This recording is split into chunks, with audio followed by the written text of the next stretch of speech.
E aí pessoal, sejam muito bem-vindos à Escola de Fotografia. Hoje nós vamos fazer uma aula bastante profunda, uma aula bem avançada, envolvendo quesitos filosóficos, incluindo ontologia, epistemologia. Você vai saber por que esses conceitos se aplicam à fotografia. É uma aula nível de mestrado, tá? Provavelmente nós vamos dividir ela em duas partes. Maiormente, do que a gente vai tratar hoje é o trabalho do sociólogo, filósofo francês Roland Barthes. Falando então sobre teorias clássicas da fotografia. Barthes que inaugura, de alguma forma, essa onda da ontologia. O onto vem do grego ontos, remete ao ser, à criatura. A ontologia trata da conceituação de uma realidade factual, para a gente ter materialização para conseguir determinar, isso é algo. Ela estuda as propriedades gerais do ser, porque supostamente, quando a gente qualifica, estamos ocultando a natureza plena e original de um ser. Você está fazendo ela perder a essência dela, porque a essência dela é livre e natural, espontânea, sem qualificação. Ontologia, então, ela categoriza a nossa realidade, os conhecimentos reais. Que categoria de realidade esse objeto se encaixa? Diferente da epistemologia, que já é o conhecimento em si, uma validade real das coisas, transcende ao presente, transcende a existência individual, estuda os postulados, as crenças, os paradigmas estruturantes. Como as pessoas têm conhecido isso? Como isso tem sido? Ou seja, a epistemologia transcende a pessoa. Ontologia é o estudo do ser, o conhecimento do ser, sem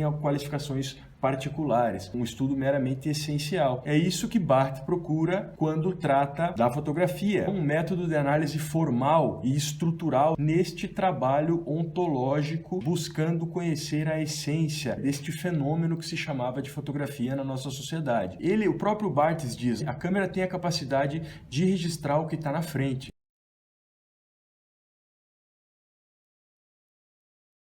Não o que se faz da foto, tá? Então Barthes começa a problematizar uma significação posterior que a fotografia poderia atingir e lança a ideia de que a significação em si vai transcender ao ato fotográfico, ou seja, é uma questão muito mais epistemológica, então, do que ontológica, que o ato fotográfico nada teria mais a que dizer para você do que eu tenho a capacidade de registrar o que eu estou vendo, porque eu sou uma câmera e a luz entra pela minha lente. E como a significação transcendia o ato fotográfico, dá para trazer nessa linha também o trabalho de Jean-Marie Schaeffer, porque o francês, ele significa a imagem fotográfica como precária. A imagem só encontraria uma definição num signo posterior, o significado que vincula, que a cultura dessa pessoa, deste leitor, poderia trazer para ele, que a imagem, de alguma forma, então, ela não era mais nada do que a representação.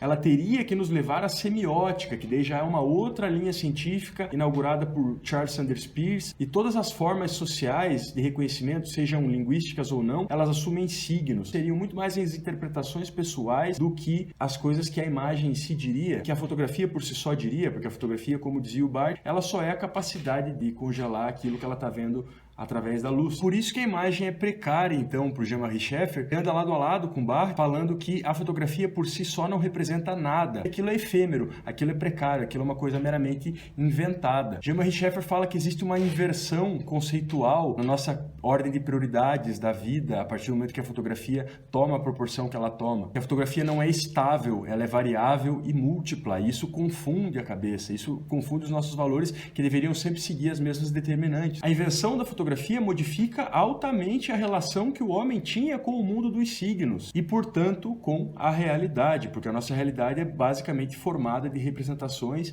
e de signos. Algo muito, muito próximo a Barthes, quando Barthes fala da verdade-imagem, da pose, daquela questão de que algo que era uma coisa real se torna imutável naquele microsegundo que a fotografia perpetua para o resto do tempo, o distante do que é realmente a existência daquele objeto, daquele ser. Outra autora que dá para trazer nessa linha ontológica do Barthes foi Susan Sontag, em 1977, com o livro dela On Photography. Ela já passa a analisar a fotografia como um fenômeno de civilização, como se a própria sociedade demandasse aquele resultado que a fotografia agora estava proporcionando muito antes da invenção. Ela forma uma história da visão social, de como a sociedade interrelacionou, começou a aprender, desenvolver habilidades a partir dessa fotografia. Do daguerreótipo, que, para quem não sabe, surgiu na metade praticamente do século XIX. E ela fala que a fotografia ocupa um lugar central na cultura contemporânea. A grosso modo, ela fala que a gente não sabe nada sobre aquilo que a gente consome. Consome tanto que se torna desenfreado, e isso ela já dizia lá em 1977. É uma coisa que não é de hoje, então, esse consumo desenfreado, sem racionalizar muito bem os porquês. Principalmente na época onde existia uma invasão muito grande de meios impressos, a gente lia muitos jornais e revistas, que a realidade como tal é definida pela fotografia, discutindo relações entre os acontecimentos e a maneira como os acontecimentos eram retratados a partir de um clique estável.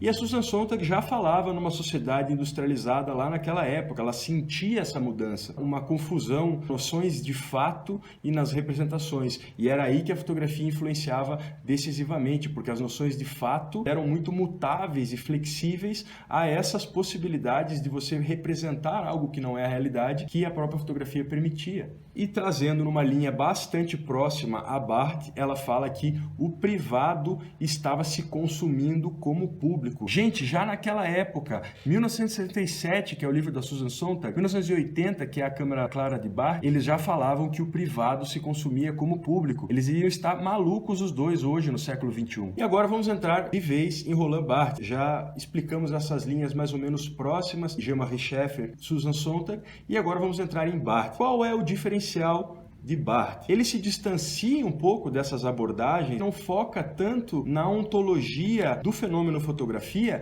visto desde a perspectiva da sociedade, da coletividade. O Barthes já traça um caminho contrário. Ele se fecha na razão do indivíduo, que no caso é ele vivendo um luto, vivendo uma fase de profunda tristeza e introspecção devido à morte da sua mãe. E ele faz um método assim quase em tom de conversa com você, é quase um querido diário dele, esses espasmos, pequenos insights com relação à avaliação de uma fotografia da vertente particular. É quase uma poesia, é um conto que fala de amor, que fala de morte. É bastante profundo esse livro do Barthes, não é para avaliações superficiais. E ele soma algumas ideias assim de uma linguagem estruturalista, que quando a gente fala em estruturalismo, a gente sempre tem que voltar lá atrás em Wundt, lá atrás em Weber, porque é essa coisa, a junção, a soma, você colocar diferentes estruturas para somar o todo. Estruturalismo é integração.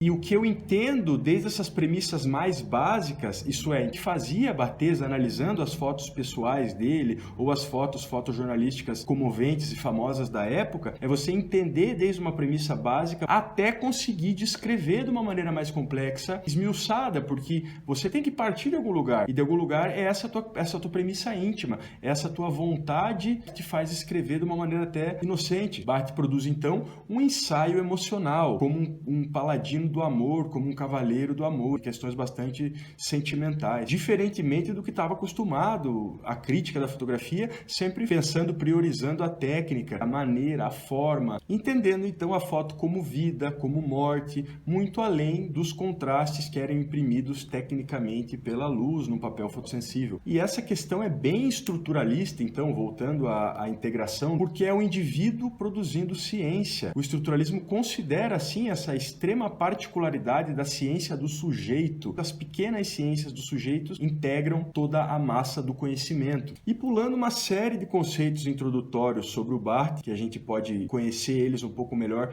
lendo A Câmara Clara, é um livro bastante fácil, encontra online, para você que fala francês, dá para treinar no francês, tem no italiano, tem no inglês, tem em várias línguas na internet esse livro. Chega uma hora que ele conclui que a foto é uma falsa percepção de realidade. Ela é falsa a nível de percepção, porém real a nível de tempo. Logo, ela produziria uma espécie de alucinação, como ele mesmo fala, ou, como ele chega à conclusão, uma nova forma de alucinação, batendo com o discurso da Susan Sontag, falava da própria inversão conceitual que a fotografia havia causado na sociedade. E aí o Barthes começa com essas dicotomias, com essas polarizações dentro do livro dele. Falsa a nível de percepção, porém real a nível de tempo, chegando numa quase essência da fotografia, precedendo ao que ele chamaria de noema.